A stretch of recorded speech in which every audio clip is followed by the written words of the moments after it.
시간이 되었습니다. 마음 정리하시고 하나님 앞에 예배드리겠습니다. 예배를 위해서 또 자기 자신을 위해서 묵상기도 하시겠습니다.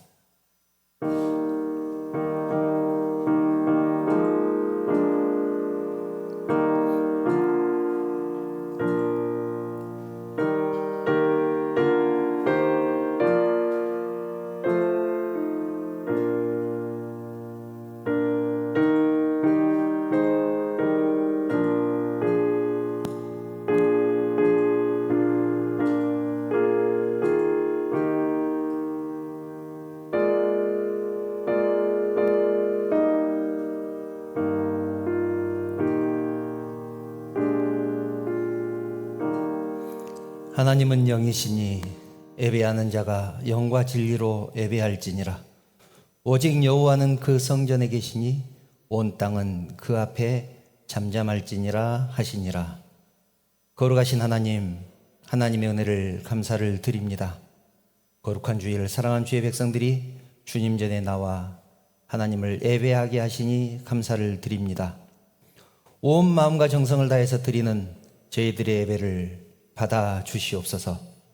오직 하나님 한 분께만 집중함으로 하나님의 이름만 높여드리는 영광스러운 예배가 되게 하여 주실 드리옵나이다. 아멘. 모두 일어서서 찬송가 21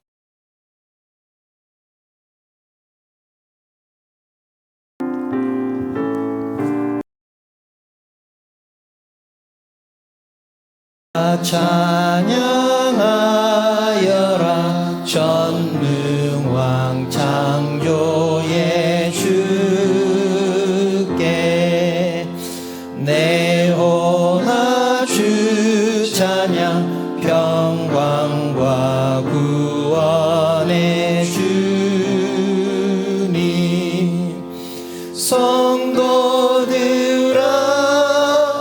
주 앞에 이제 나와 즐겁게 찬양하여라.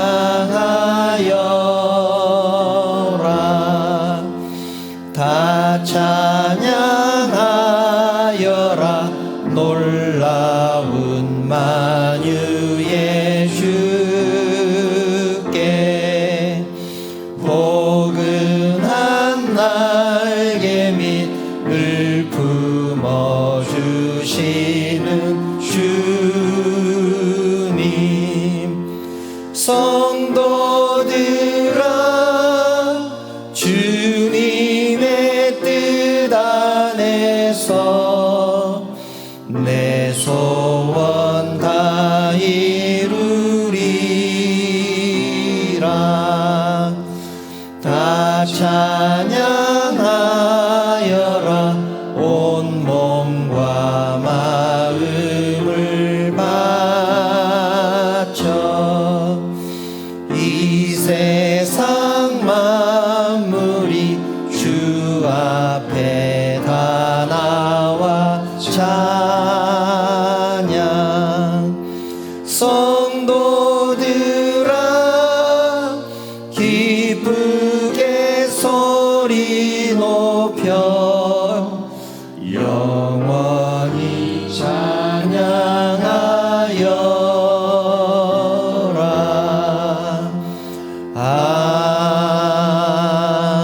아멘. 성시교독은 교독문 5번 시편 8편입니다. 제가 한 절, 여러분들이 한 절, 한 절씩 교독하겠습니다. 여호와 우리 주여, 주의 이름이 온 땅에 어찌 그리 아름다운지요.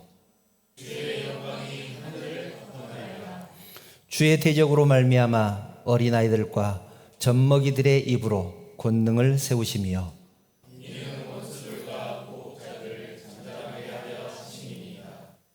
주의 손가락으로 만드신 주의 하늘과 사람이 무엇이기에 주께서 그를 생각하시며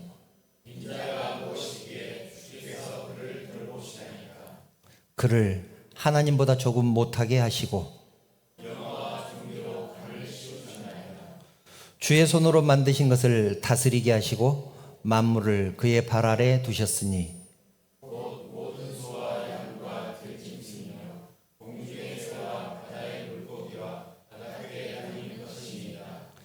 여호와 우리 주여, 주의 이름이 온 땅에 어찌 그리 아름다운지요.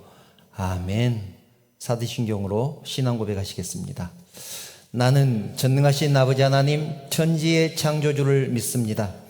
나는 그의 유일하신 아들 우리 주 예수 그리스도를 믿습니다. 그는 성령으로 잉태되어 동정녀 마리아에게서 나시고 본디오 빌라도에게 고난을 받아 십자가에 못 박혀 죽으시고 장사된 지 사흘 만에 죽은 자 가운데서 다시 살아나셨으며 하늘에 오르시어 전능하신 아버지 하나님 우편에 앉아 계시다가 거기로부터 살아있는 자와 죽은 자를 심판하러 오십니다. 나는 성령을 믿으며 거룩한 공교회와 성도의 교제와 죄를 용서받는 것과 몸의 부활과 영생을 믿습니다. 아멘. 다 같이 앉으시고 찬송가 183장 찬송하시겠습니다.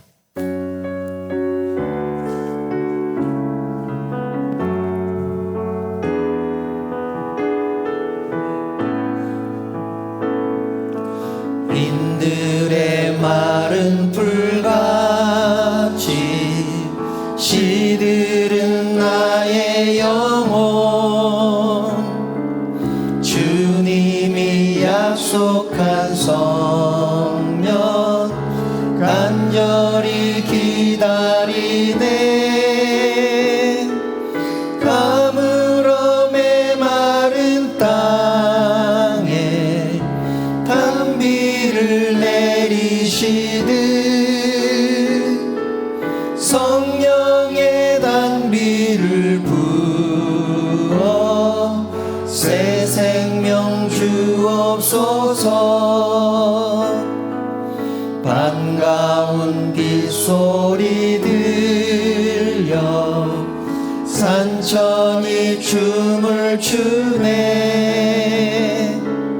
봄비로 내리는 성령 내게도 주옵소서.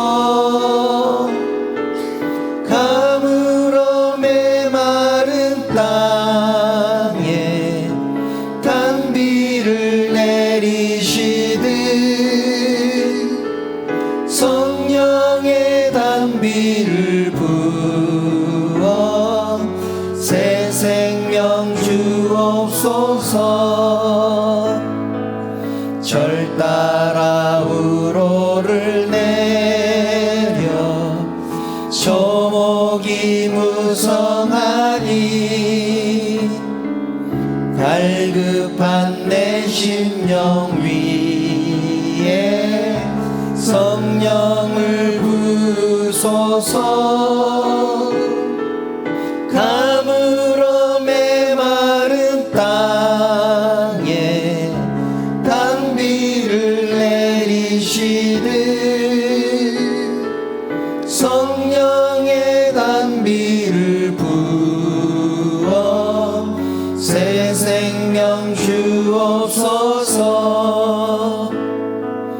참되신 사랑의 언약 어길 수 있사오랴. 오늘의 흡족한 은혜 주실 줄 믿습니다. 가물어 메마른 땅에 단비를 내리시듯 성령의 단비를 부어 새 생명 주옵소서.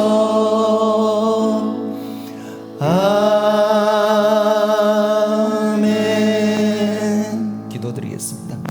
거룩하신 하나님, 모든 영광과 존귀와 찬송을 받으시기를 원합니다. 벌레만 또 못한 저희들 하나님의 십자가의 사랑으로 구원하여 주시고 주님의 자녀 삼아 주신 은혜 진심으로 감사를 드립니다. 또한 하나님의 나라를 위하여 여러 가지 직분과 사명 주셔서 감당케 하시니 감사를 드립니다. 저희들의 사랑과 섬김으로 우리 주님의 영광만 드러나게 하여 주시옵소서. 하나님, 이곳에 우리 언약교회를 세우시고 지금까지 인도하시니 감사를 드립니다. 간절히 기도하옵기는 우리 교회가 하나님의 사랑을 받는 교회가 되게 하여 주시옵소서. 말씀과 진리가 살아있는 교회, 사랑과 은혜가 넘치는 교회 되게 하시고 오직 하나님이 주인 되는 교회, 하나님의 뜻을 세상 가운데 펼치는 교회 되게 하여 주시옵소서. 또한 우리 교회에 속한 권속들 하나님께서 축복해 주시기를 원합니다. 언제나 하나님의 사랑과 평강 가운데 거하게 하시고 주 안에서 형통케 하시며 기쁨과 감사가 넘치는 삶으로 인도하여 주시옵소서. 세상에서도 주의 백성으로서 부족됨이 없도록 인도하여 주시옵소서. 이 시간 하나님 앞에 예배 드릴 때 악한 것들 틈타지 못하도록 성령께서 강권적으로 역사하여 주셔서 우리의 심령이 온전히 주님만 향할 수 있도록 우리 하나님께서 인도하여 주시옵소서. 이 모든 말씀을 거룩하신 예수님의 이름으로 기도드리옵나이다. 아멘.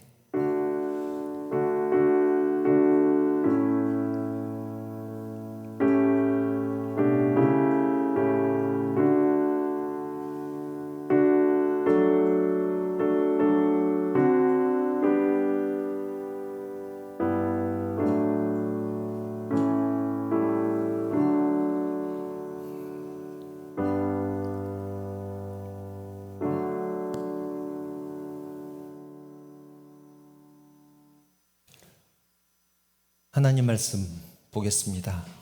오늘 우리에게 주신 하나님 말씀은 출애굽기 14장 13절부터 16절 말씀입니다. 출애굽기 14장 13절부터 16절 말씀을 제가 봉독하겠습니다. 모세가 백성에게 이르되 너희는 두려워하지 말고 가만히 서서 여호와께서 오늘 너희를 위하여 행하시는 구원을 보라. 너희가 오늘 본 애굽 사람을 영원히 다시 보지 아니하리라. 여호와께서 너희를 위하여 싸우시리니 너희는 가만히 있을지니라. 여호와께서 모세에게 이르시되 너는 어찌하여 내게 부르짖느냐? 이스라엘 자손에게 명령하여 앞으로 나아가게 하고 지팡이를 들고 손을 바다 위로 내밀어 그것이 갈라지게 하라. 이스라엘 자손이 바다 가운데서 마른 땅으로 행하리라. 아멘. 우리는 계속해서 더 깊은 신앙으로 가기 위해서는 우리가 어떻게 신앙생활을 해야 되는가, 어떤 마음을 가지고 신앙생활을 해야 되는가를 계속해서 나누고 있습니다. 이스라엘 백성들이 애굽을 탈출한 것은 기적 중에 기적이었습니다. 날 때부터 노예로 살던 사람이, 노예로 태어나서 평생토록 노예로 살던 사람이 노예에서 벗어날 수 있을 것이라고 상상이나 했겠습니까? 처음부터 애초에 그런 생각 자체를 할 수 없었을 것입니다. 더구나 바로의 군대는 말과 전차, 창과 방패로 무장하고 있습니다. 그런데 이스라엘은 칼 한 자루, 방패 하나 없는 노예 신분 아니겠습니까? 이스라엘 백성들은 바로의 군대만 보아도 벌벌 떨었을 것입니다. 그런데 그랬던 이스라엘이 애굽을 유유히 빠져나옵니다.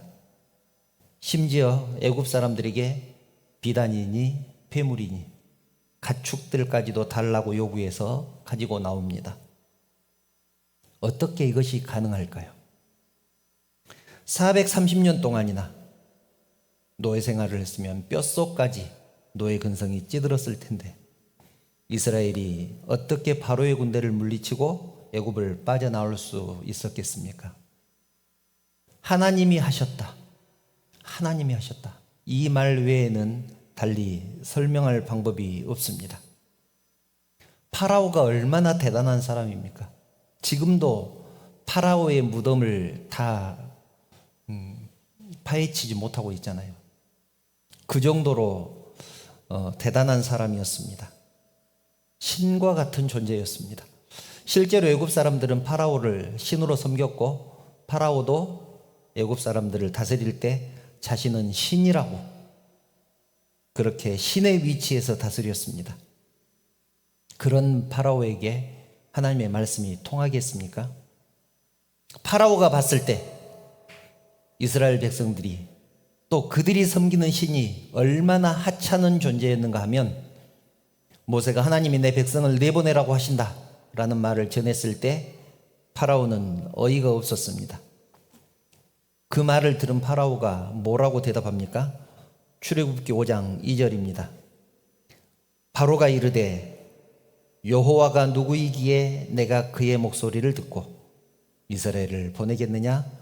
나는 여호와를 알지 못하니 이스라엘을 보내지 아니하리라.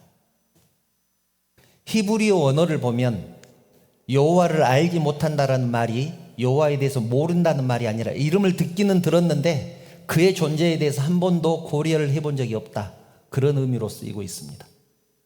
하나님이라는 존재에 대해서 한 번도 의식을 한 적이 없다. 하나님이 뭔데 내가 그의 말을 듣고 너희들을 내보내겠느냐? 어디서 듣도 보도 못한 신이 나에게 명령질이냐? 파라오가 그렇게 대답을 합니다. 지금까지 그 누구도 파라오에게 명령을 해본 적이 없습니다. 애굽의 모든 장자가 죽는 10가지 재앙을 다 당하고 나서야 이스라엘을 내보내게 됩니다.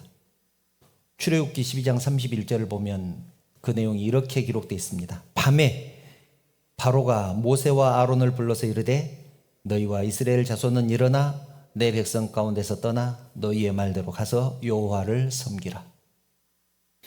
밤에 모세와 아론을 불렀다는 것은 급하게 불렀다는 말입니다. 얼마나 급했으면 밤에 모세와 아론을 불러서 네 백성들을 데리고 나가라 그랬겠습니까? 그래서 이스라엘 백성들은 급하게 애굽을 빠져나옵니다. 그런데 바로는 그렇게 이스라엘 백성들을 내보내놓고 금방 후회를 하죠. 430년 동안이나 부렸던 그 많은 종들이 한꺼번에 다 빠져나가 버리면 우리는 어떻게 할까? 애굽 사람들은 어떻게 할까? 그래서 바로는 군대를 보내서 이스라엘을 쫓아갑니다. 그런데 여러분, 혹시 이런 생각해 보셨습니까? 하나님은 전능하신 하나님인데, 우리가 전능하신 하나님이라고 하잖아요. 전능하시다는 말은 못하실 것이 없다, 뭐든지 하실 수 있는 분이다, 그런 말인데 왜 홍해까지 그 군대가 쫓아오도록 내버려 두셨을까? 혹시 그런 생각 해보신 적 없습니까? 미리 애굽에서 바로의 군대를 다 정리하실 수 있었을 텐데 왜 그러지 않고 홍해까지 쫓아오도록 내버려 두셨을까? 그것은 바로의 군대가 홍해까지 쫓아오도록 하나님께서 허락하셨다라는 의미이기도 합니다. 왜 그랬을까? 잘 들으시기 바랍니다. 그것은 이스라엘 백성들이 구원을 받을 만한 자격이 있어서 애굽에서 꺼내온 것이 아니라는 것을 하나님께서 보여주기 위함입니다. 또 이 일이 우연히 일어난 일도 아니고 사람의 능력 때문에 일어난 일이 아니고 하나님이 하셨다는 것을 보여주기 위해서 바로의 군대가 홍해까지 쫓아오도록 내버려 두신 것입니다.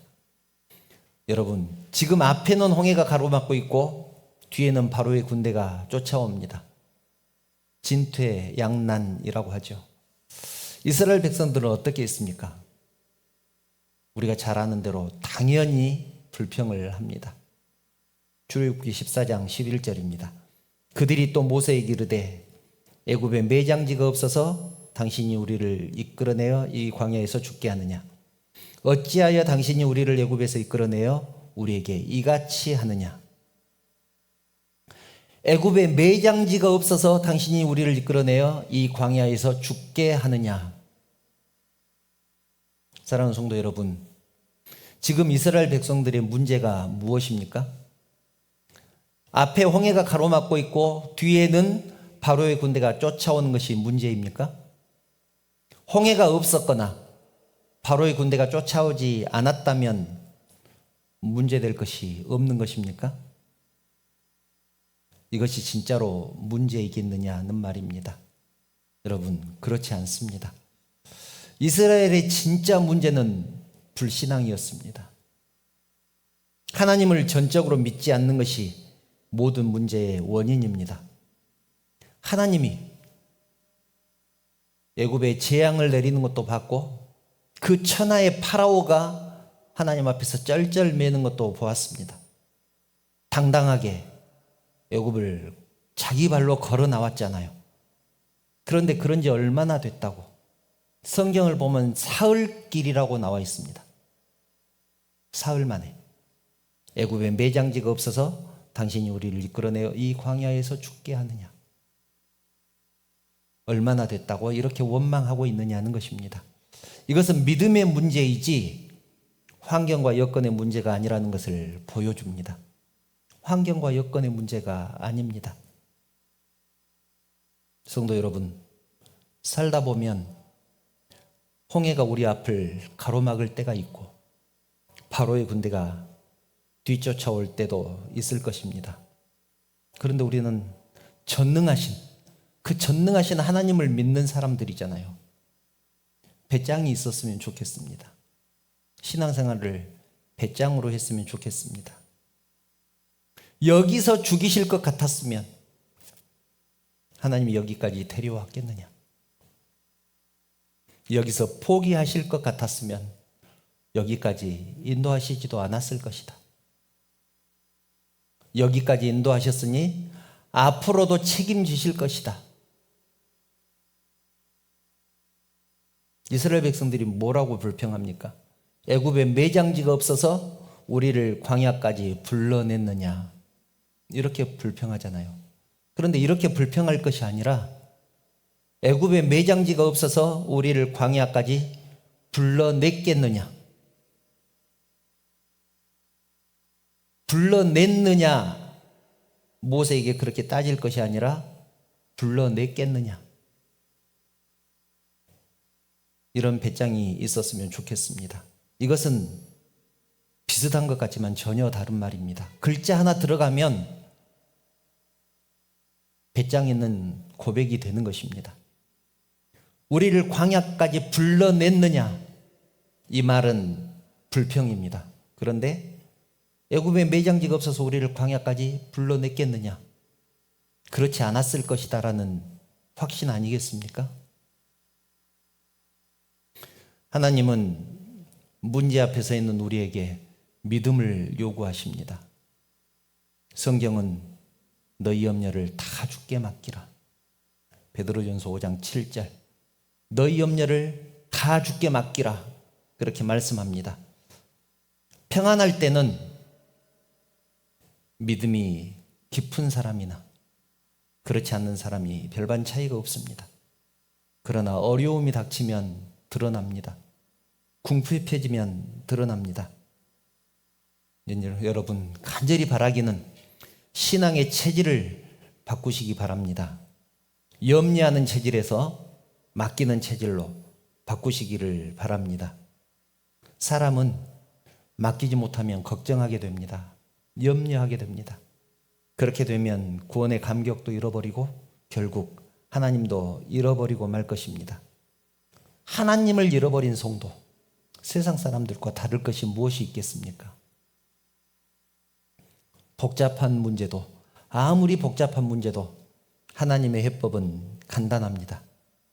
너희 염려를 주께 맡기라. 얼마나 간단합니까? 맡기면 끝난다는 말 아니겠습니까?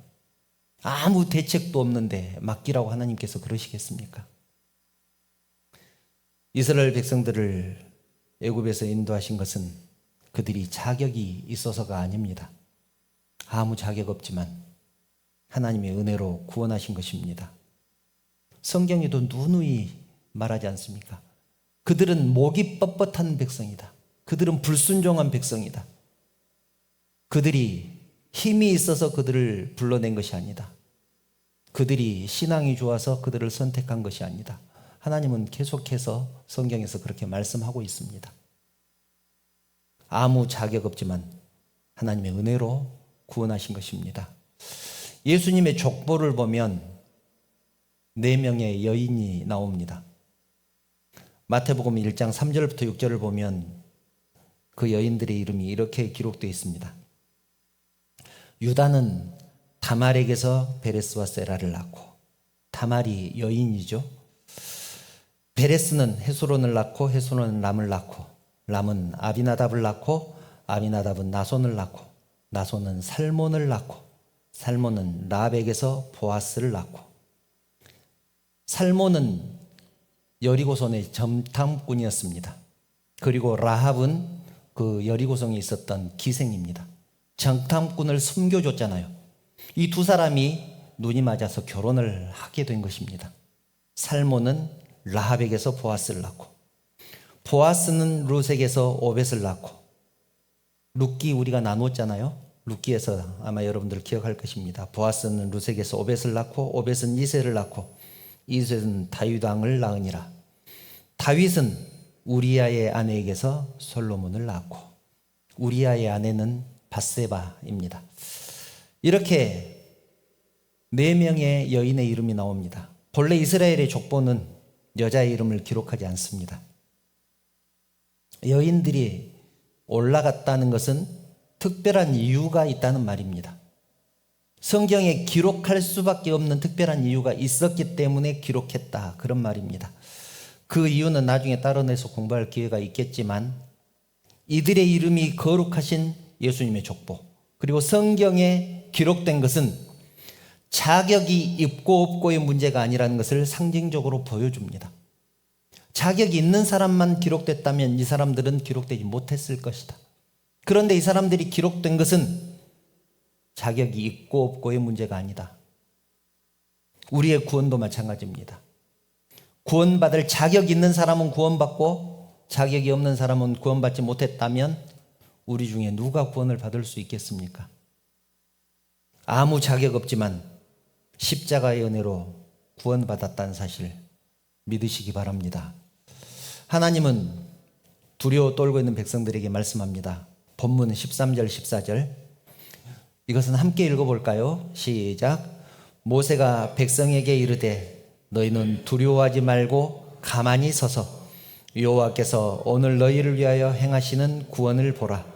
너희가 오늘 본 애굽 사람을 영원히 다시 보지 아니하리라. 여호와께서 너희를 위하여 싸우시리니 너희는 가만히 있을지니라. 아멘.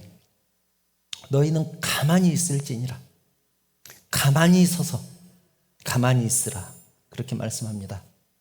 그런데 여러분, 가만히 있으라는 이 말은 정말로 어이없는 말입니다. 하나님이 말씀하셨는데 어이없는 말이라고 하니까 죄송하지만 정말로 어이없는 말씀입니다. 앞에는 홍해가 가로막고 있고 뒤에는 바로의 군대가 쫓아오는데 가만히 있으라, 이 말은 죽으라는 말이죠. 그런데도 하나님은 가만히 있으라고 하십니다. 가만히 있으라. 여기에서 우리가 알아야 할 것이 있습니다. 오늘 말씀의 핵심이죠. 하나님께서 말씀하신 가만히 있으라는 이 말씀 속에는 하나님께서 하시고 싶은 말씀이 들어 있습니다. 우리는 그 말씀 속에 담긴 의미를 들을 수 있어야 합니다. 어떤 의미일까요? 내가 하겠다. 내가 하겠다는 말입니다. 가만히 있으라는 말은 내가 하겠다는 말입니다. 네가 무엇을 할 수 있겠느냐? 네가 홍해를 건널 수 있겠느냐? 바로의 군대와 싸울 수가 있겠느냐? 가만히 있어라. 내가 하겠다. 가만히 있으라는 말을 하니까 생각나는 찬양이 있지 않습니까? 너희는 가만히 있어. 내가 하나님 됨을 알지어다. 성경 찾아볼까요? 시편 46편 1절부터 3절입니다. 제가 읽겠습니다. 하나님은 우리의 피난처시오 힘이시니 환난 중에 만날 큰 도움이시라. 그러므로 땅이 변하든지 산이 흔들려 바다 가운데 빠지든지 바닷물이 솟아나고 뛰놀든지 그것이 넘침으로 산이 흔들릴지라도 우리는 두려워하지 아니하리로다. 땅이 변하고 산이 흔들려 바다에 빠진다고 생각을 해보십시오. 바닷물이 솟아나서 그것이 넘침으로 산이 흔들린다. 정말 큰일 아닙니까? 그것보다 더 큰 일이 어디가 있겠습니까? 쉬운 말로 천재지변. 이럴 때 우리가 무엇을 할 수 있을까요? 할 수 있는 것이 없습니다. 할 수 있는 것이라고는 불평과 원망뿐일 것입니다. 산이 흔들려서 바다에 빠질 때 하나님은 뭐하고 계셨습니까? 바닷물이 솟아나서 육지에 넘칠 때 하나님은 어디에 계셨습니까? 내 앞에 이런 어려움이 닥칠 때 하나님은 뭐하고 계셨습니까? 앞에 홍해가 가로막고 있는데 하나님은 지금 뭐하고 계십니까? 바로의 군대가 쫓아오는 것이 안 보이십니까? 사람이 불평하는 것은 할 수 있는 것이 그것밖에 없기 때문에 그렇습니다. 그런데 그럴 때 하나님께서 말씀하시죠. 시편 46편 10절입니다. 이것 함께 읽어보겠습니다. 시작. 이르시기를 너희는 가만히 있어 내가 하나님 됨을 알지어다. 내가 문나라 중에서 높임을 받으리라. 내가 세계 중에서 높임을 받으리라 하시도다.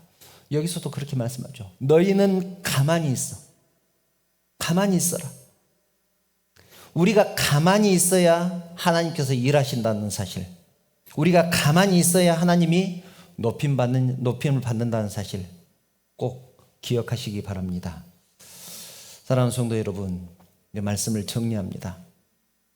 이스라엘 백성들은 전쟁이라고는 한 번도 해본 적이 없는데 앞에는 홍해가 가로막고 있고 뒤에는 세계 최강의 전차 부대가 쫓아옵니다.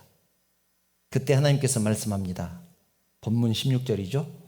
지팡이를 손에 들고 바다 위에 손을 바다 위로 내밀어 그것이 갈라지게 하라. 이스라엘 자손이 바다 가운데서 마른 땅으로 행하리라. 지팡이를 들고 손을 바다 위로 내밀어 그것이 갈라지게 하라. 홍해가 갈라지게 해라. 여러분, 이런 상황에서 칼도 아니고 창도 아니고 고작 지팡이를 든다는 것은 인간적인 관점에서 보면 미련해 보입니다. 그런데 그것이 하나님의 방법이라는 사실을 기억하시기 바랍니다. 만약 칼로 이겼다면, 전쟁에서 싸워서 이겼다면 얼마나 기고만장하겠습니까? 창으로 이겼다면 얼마나 교만할까요? 전술로 이겼다면 얼마나 교만하겠습니까? 봐라, 내가 했잖아. 내 칼솜씨로 이겼잖아. 그런데 하나님은 아무런 위협도 되지 않는 지팡이를 들게 하셨습니다. 죄악 많은 세상에서 공중권세 잡은 자가 우리를 삼키려고 입 벌리고 달려든 이때 우리를 권하시기 위한 예수님의 방법 무엇이었습니까? 십자가였습니다. 십자가로 싸우는 것도 아닙니다. 십자가에서 죽는 것이었습니다. 인간적으로 봤을 때 십자가는 가장 미련한 방법입니다. 그래서 바울도 그렇게 고백하지 않습니까? 십자가의 도가 멸망한 자들에게는 미련한 것이다.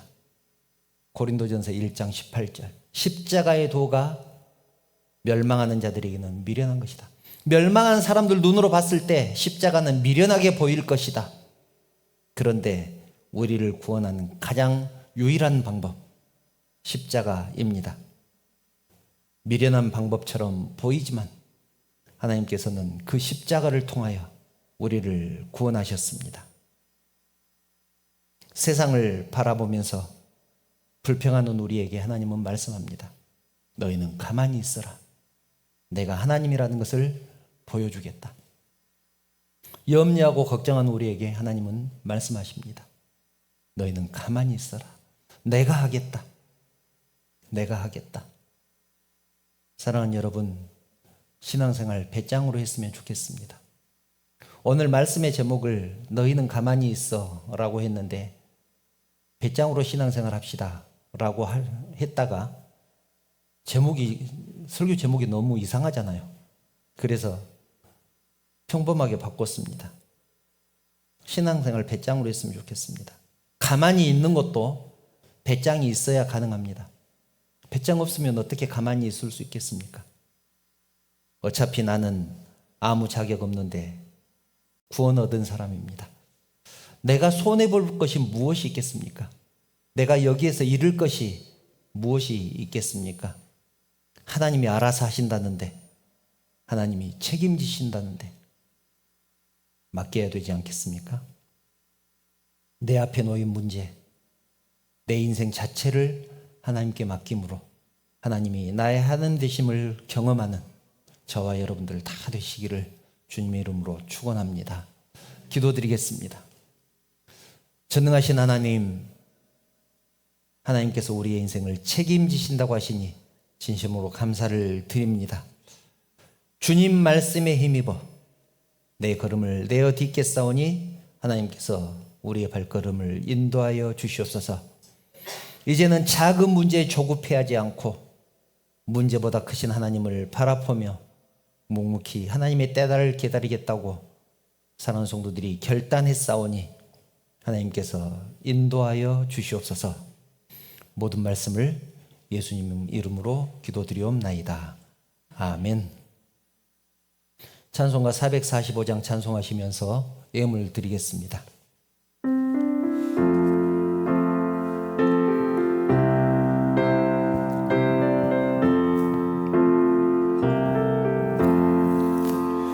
대산을 넘어 험곡에 가도 빛 가운데로 걸어가면 주께서 항상 지키시기로 약속한 말씀 변치 않네.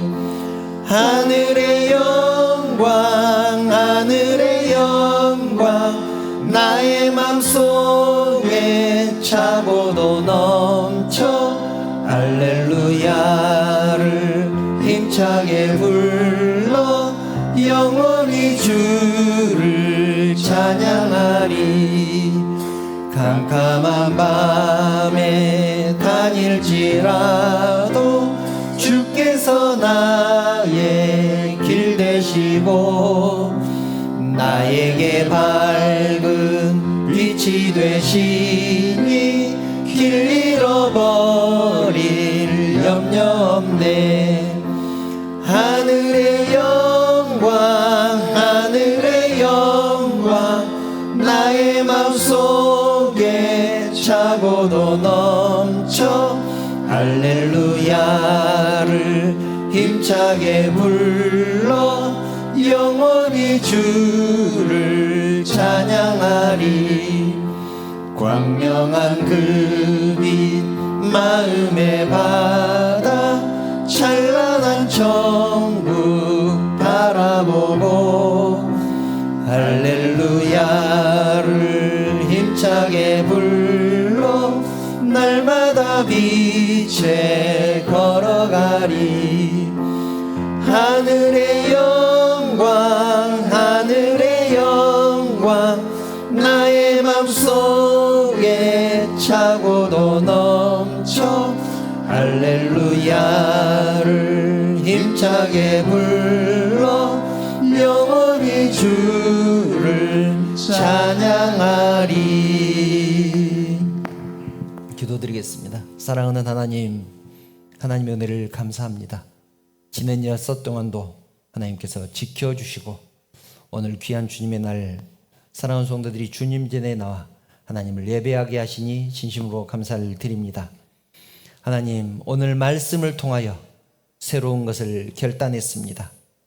이제는 염려하지 않게 하시고 불평하지 않게 하여 주시옵소서. 하나님께 모든 것을 맡기게 하여 주시옵소서. 조급한 마음보다는 배짱으로 신앙생활을 하게 하여 주시옵소서. 오늘 결단한 것들 변치 않도록 우리 하나님께서 우리의 심령을 인도하여 주시옵소서. 하나님, 사랑하는 성도들이 주님 전에 나올 때 빈손 들고 나오지 않고 하나님 것을 구별해서 드립니다. 11조로 드리고 주정헌금으로 드리고 감사헌금으로 드리고 또 가진 것 이웃과 함께 나누겠다는 마음으로 구제헌금으로 드리고 하나님의 나라가 확장되기를 바라는 마음으로 선교헌금을 드린 심령들이 있습니다. 어떤 제목으로 드렸든지 하나님께서 그들의 마음을 먼저 받으시기를 원합니다. 그리고 이 물질이 사용되는 곳에 하나님의 영광만 드러날 수 있도록 하나님께서 친히 간섭하여 주시옵소서. 드린 심령들 축복하여 주시고 그 가정을 축복하여 주시옵소서. 하나님, 무엇보다 물질 때문에 애타지 않도록 우리의 심령을 붙들어 주시고 인도해 주시기를 원합니다. 육신의 연약함 때문에 고통 중에 있는 성도도 있습니다. 하나님, 먼저 마음을 위로하여 주시고 찾아가셔서 안수하심으로 하나님 나음을 입을 수 있도록 하나님께서 인도하여 주시옵소서. 하나님, 사랑하는 성도들이 세상을 향해서 나갈 것입니다. 세상 가운데서도 십자가 바라보며 승리하는 사랑하는 성도들을 다 되게 하여 주시옵소서. 우리의 삶을 통하여서 하나님만 영광 받으시길 원합니다. 거룩하신 예수님의 이름으로 기도드리옵나이다. 아멘.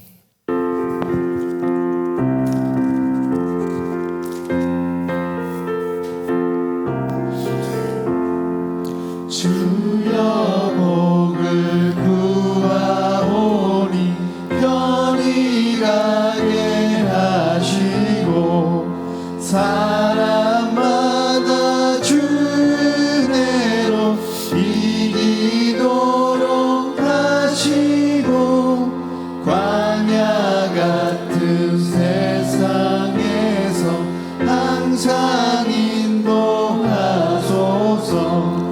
주의 복된 말씀 듣고 무한 감사합니다. 구원받은 주의 성도 열매 맺게 하시며 하나님이 우리 함께 항상 계시옵소서. 아멘.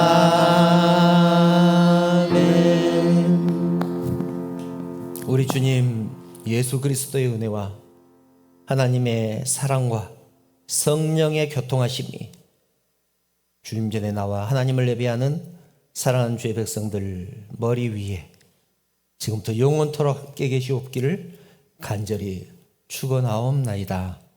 아멘.